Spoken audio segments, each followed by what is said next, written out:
Hello friends, today we will learn about Gujarati. Chapter number 4, આવ્યો મેહુલો. આ એક સુંદર લોકગીત છે.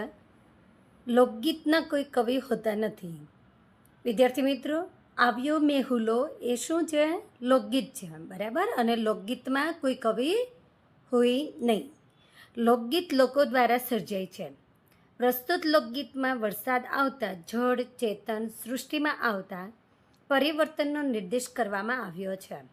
વરસાદને યોગ્ય રીતે જ ધરતીનો ધણી કહી ધરતી માટે તેના પ્રેમ અને ઉપકારના ભાવને સુંદર રીતે રજૂ કરવામાં આવ્યો છે. આ ગીત જલ્દીથી યાદ રહી જાય એવું સરળ અને સરસ છે, બરાબર? અને શેના વિશે ભણવાનું છે આજે આપણે? એક લોકગીત છે જેનું નામ છે આવ્યો મેહુલો. અત્યારે તમને પણ ખ્યાલ છે કઈ સિઝન ચાલે છે? વરસાદની. એટલે કે અત્યારે મોન્સૂન ચાલી રહી છે અને એમાં મોસ્ટ ઓફ વરસાદ ઘણી વખત પડતો હોય છે અને ગુજરાતીમાં તેને આપણે મેહુલો, વરસાદ એવું પણ કહી શકીએ. કાવ્યનું સમૂહગાન કરાવવું. આજે આપણે બધા સાથે મળીને સમૂહગાન પણ કરવાનું છે. હું તમને જે રીતે શીખું એ પ્રમાણે તમારે ઘરે પણ પ્રેક્ટિસ કરવાની. ઓકે બાળમિત્રો? સાથે સાથે સ્વાધ્યાયના આધારે વિશેષણને લગતી સમજ દ્રઢ કરાવી. ઉદાહરણ આપી વિશેષણની સમજ આપવી. આપણે આજે આ મેહુલો કાવ્યમાંથી વિશેષણની પણ ઓળખ શીખીશું, સમૂહગાન પણ કરીશું અને એમાં ઘણો બધા એવા શબ્દો વપરાયા છે કે જે ખરેખર ધરતીની સુંદરતાની રજૂઆત કરી રહ્યું છે આ કાવ્ય, બરાબર છે? તો એ પણ આપણે કાવ્ય દ્વારા સમજૂતી મેળવીએ અને શીખીએ. ચાલો હવે પહેલાં આપણે ગાઈ લઈએ કે એને કેવી રીતે ઢાળમાં ગાવાનું છે તે.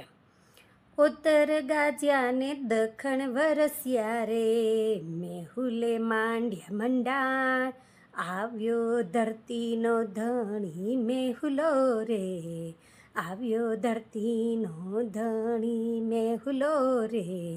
નદી સરોવર છલી વળ્યા રે, માછલી કરે હિલોળ, આવ્યો ધરતીનો ધણી મેહુલો રે, આવ્યો ધરતીનો ધણી મેહુલો રે. ખાડા ખાબોચિયા છલી વળ્યા રે, ઢેડકડી દીએ આશીષ, આવ્યો ધરતીનો ધણી મેહુલો રે, આવ્યો ધરતીનો ધણી મેહુલો રે.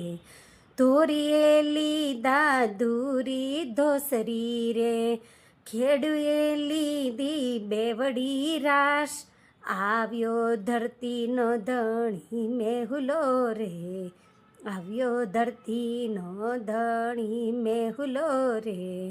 ગાયે લીધા ગાના વાછરું રે, અસ્તરીએ લીધા નાના બાળ, આવ્યો ધરતીનો ધણી મેહુલો રે, આવ્યો ધરતીનો ધણી મેહુલો રે.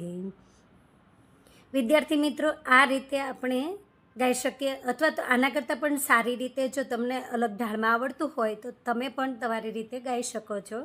હવે આપણે જોઈ શકીએ છીએ કે સરસ મજાની જો એક સ્ત્રી છે, એના હાથમાં બાળક છે, એટલે અહીંયા અસ્તરીએ, જો લાસ્ટ પંક્તિમાં આવ્યું હતું અસ્તરીએ લીધા નાના બાળ, તો એમાં અસ્તરી એટલે સ્ત્રી, બરાબર છે? પછી ખેડૂત ભાઈ પણ જોવા મળે છે અને બે બળદ પણ જોવા મળે છે અને એ પેલી ધોસરી એવું બધું એના ડોકમાં એ પેલું કરેલું છે. પછી વરસાદ પણ વરસતો હોય એવું દર્શાવવામાં આવ્યું છે. એટલે હવે આને આપણે પંક્તિવાઇઝ સરસ રીતે સમજૂતી સાથે સમજી લઈએ. પહેલી જે પંક્તિ છે, ઉત્તર ગાજ્યા ને દખણ વરસ્યા રે, મેહુલે માંડ્યા મંડાણ, આવ્યો ધરતીનો ધણી મેહુલો રે. એમાં એવું કહેવા માંગે છે કે મેહુલો ઉત્તરમાં ગાજીને દક્ષિણમાં વરસવા લાગે છે. જો ઉત્તર અને દખણ, દખણ યાની કે દક્ષિણ, ઠીક છે, અને ઉત્તર એટલે ઉત્તરમાં. એટલે આમાં શું આપણને કહ્યું કે મેહુલો જ્યારે આવે છે ત્યારે શું થાય છે? ઉત્તરમાંથી ગાજે છે અને દક્ષિણમાં વરસવા લાગ્યો છે. બસ આ રીતે જ વરસાદે મંડાણ કર્યા છે. વરસાદ વરસવાની શરૂઆત થઈ ગઈ છે અને ધરતીનો જે ધણી છે કોણ? મેહુલો એટલે કે વરસાદ, એ આ રીતે ધરતીને ભીંજવવાની શરૂઆત કરી દીધેલી છે. હવે ત્યાર પછી આપણે નીચેની પંક્તિ જે સેકન્ડ નંબરની છે તે જોઈ લઈએ. નદી સરોવર છલી વળિયારે, માછલી કરે હિલોળ, આવ્યો ધરતીનો ધણી મેહુલો રે. વરસાદના આગમનથી આપણને બધાને ખબર છે કે નદીઓમાં, સરોવરમાં, બરાબર છે, તળાવમાં, એમાં પાણી ભરાઈ જાય.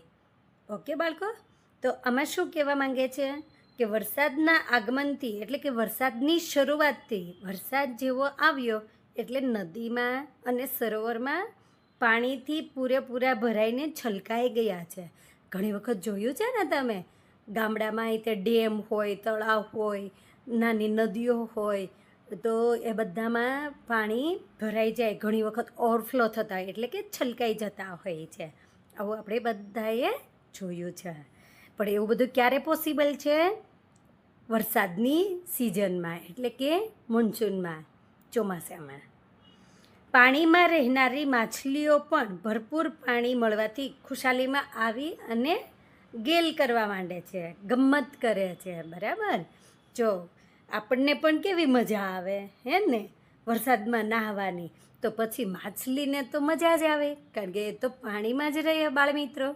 એટલે માછલીઓ પણ વરસાદ જ્યારે આવે છે ત્યારે ખૂબ ખુશ થઈ જાય છે, ગેલ કરે છે, ગમ્મત કરે છે. હવે ત્યાર પછીની પંક્તિ આપણે જોઈ લઈએ. ખાડા ખાબોચિયા છોલી વળ્યા રે, ડેડકડી દીએ આશીષ, આવ્યો ધરતીનો ધણી મેહુલો રે.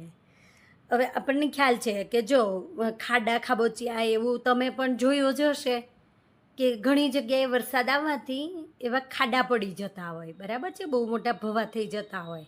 તો એ ખાડા ભરાઈ ગયા હોય, કોઈ ખાબોચિયા હોય નાના મોટા, તો ઘણા લોકો એમાં છપછપ કરતા હોય છે, બરાબર.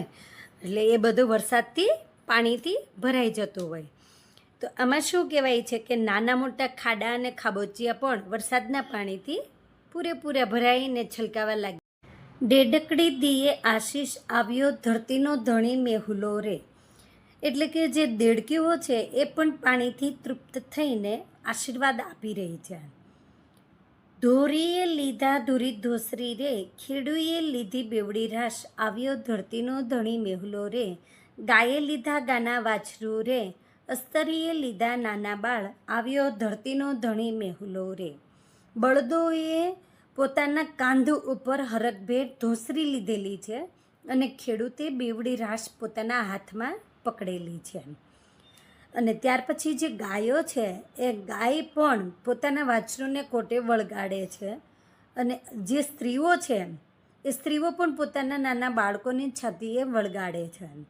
આવી રીતે ધરતીનો જે ધણી મેહુલો છે એ આવ્યાની ખુશાલી જડ ચેતન બધામાં સમાયેલી છે, બધામાં જ આપણને જોવા મળે છે. તો વિદ્યાર્થી મિત્રો, તમને પણ આ લોકગીત મજા આવી હશે સમજવાની, સાંભળવાની. તમે પણ આ રીતે પ્રેક્ટિસ કરજો.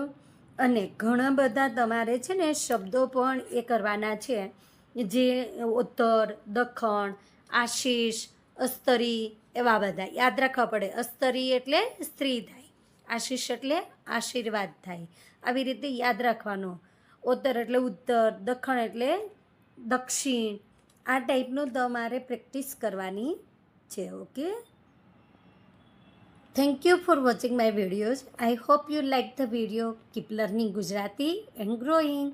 Stay connected for more such videos. Take care and bye bye.